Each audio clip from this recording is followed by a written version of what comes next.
Hi friends, it's Miss Amber here. I am really excited because I am going to read you chapter 3 of Hidden Figures. So up until this point, they've been kind of setting the scene, talking about social inequalities, how whites and African Americans are segregated. Now, during World War II, a lot of the men are off to war, and they needed the females to fill positions that men were previously filling. So, and then we saw a couple of real life photographs from Langley. See, there's African Americans over here on the side. And these are all the computers.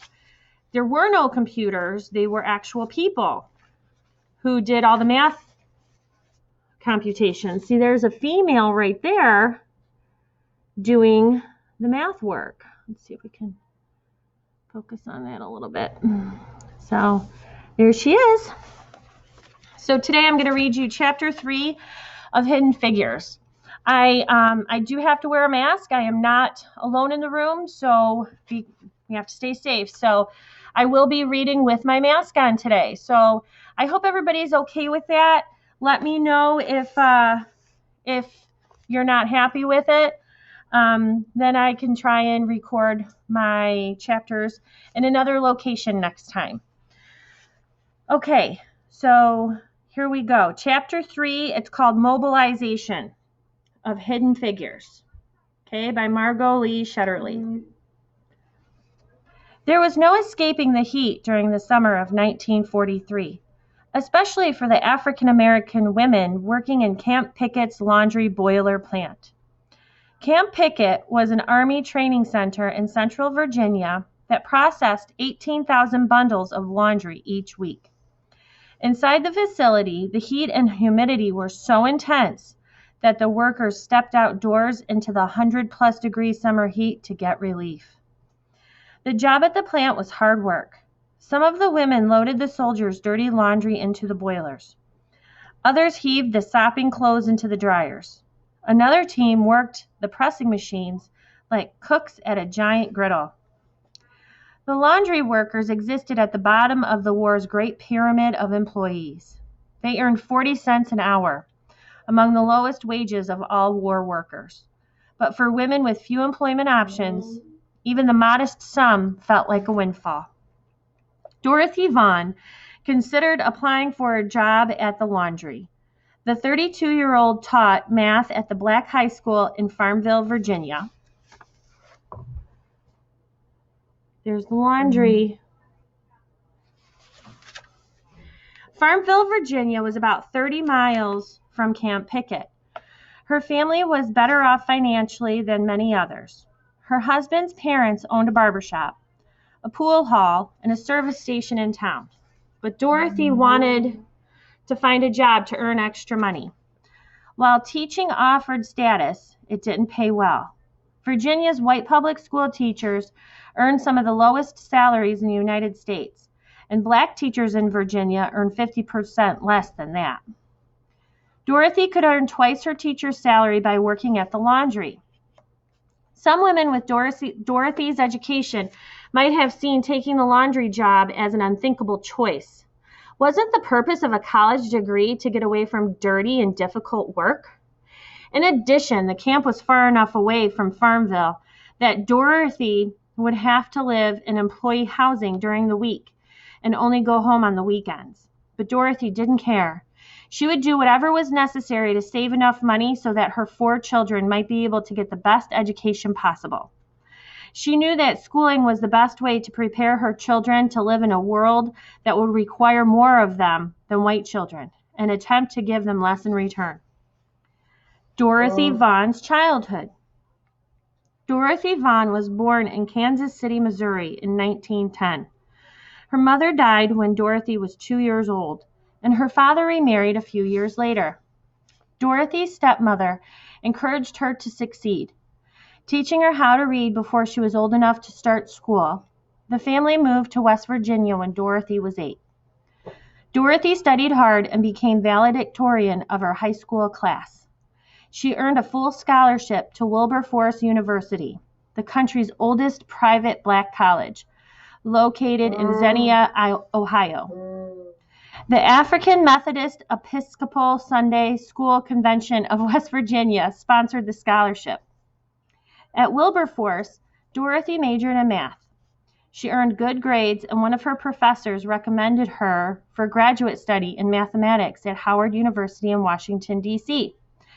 At the time, with the Depression still affecting the country, Dorothy's parents struggled to make enough money to support the family. Dorothy decided to turn down graduate school in order to take a job. The money she earned would contribute to her family's household and improve the chances that her younger sister might be able to follow her path to college. Dorothy looked for work as a teacher, the most stable career at the time for black women with a college degree. After graduation in 1929, Dorothy taught math and English at a black school in rural Tams, Illinois, a region that depended on cotton farming. That year, the Depression caused a collapse in cotton prices that hit the area so hard that the local school board closed Dorothy's school, leaving no public education available for African American students. Dorothy was forced to look for work again. She found another teaching job at a school in coastal North Carolina. But things weren't any better there. That school also ran out of money in the middle of the year. Dorothy returned home and worked as a waitress at a hotel until 1931, when she took a job teaching in Farmville, Virginia. It was in Farmville that Dorothy met Howard Vaughn, a tall, charismatic bachelor who worked as a bellman at various luxury hotels. Howard traveled south to hotels in Florida in the winter and north to hotels in upstate New York and Vermont in the summer. In between jobs, he always returned to Farmville, where his family lived. Dorothy and Howard fell in love, married, and settled in Farmville. She attended Beulah African Methodist Episcopal Church with her family and played piano on Sunday mornings. She had found steady work and a fulfilling life in the small town. But then World War II started, bringing with it more job opportunities and the hope for even better times ahead. War work. In the early 1940s, the United States government spread the word far and wide that it was hiring. Bulletins listing civil service jobs, non-military government jobs, plastered the walls at the local post offices. And it was on a trip to the Farmville post office during the spring of 1943 that Dorothy saw a notice for the laundry job at Camp Pickett. But as she glanced over the other bulletins, the word mathematics caught her eye. She looked more closely and learned that a federal agency in Hampton, Virginia, was looking for women to fill a number of mathematical jobs at a facility specializing in the development of airplanes. Dorothy assumed the bulletin was meant for the eyes of the white, well-to-do students at the all-female state teachers college in Farmville. It never occurred to her that the Langley Memorial Aeronautical Laboratory would accept an application from an African American woman. But during World War II, the United States asked for help from all of its citizens. Workers, black, white, and from every other ethnic background, women as well as men were needed, and black newspapers spread the word about war jobs. In the first week of May 1943, the Norfolk Journal and Guide published an article that caught Dorothy's eye. "Paving the Way for Women Engineers," read the headline. The accompanying photo showed 11 well-dressed African-American women in front of Hampton Institute's Bemis Laboratory, graduates of engineering for women. A war training class. Maybe there were opportunities for African-American women who loved numbers. Dorothy decided to fill out an application. Jobs, good jobs, and very good jobs. In Dorothy Vaughn's world, there were black jobs, and there were good black jobs. Sorting laundry, making beds in white people's houses, working in tobacco plants, those were black jobs. Owning a barbershop or a small business working in the post office or on the railroad, those were good black jobs. Being a teacher or a preacher, a doctor or a lawyer, those were very good black jobs. But the job at the aeronautical laboratory was something entirely new, something so unusual it hadn't been dreamed of yet. It was an opportunity that had the potential to change the future of Dorothy's family. Even if the war ended in 6 months or a year, earning a much higher salary for that brief time could help her save money for her children's education. That spring, Dorothy Vaughn filled out and mailed 2 job applications, one to work at the Camp Pickett Laundry and one to work as a mathematician at Langley. The application for the laundry job was straightforward.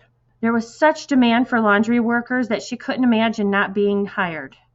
The other application asked for Dorothy's work history, references, schools attended, languages spoken.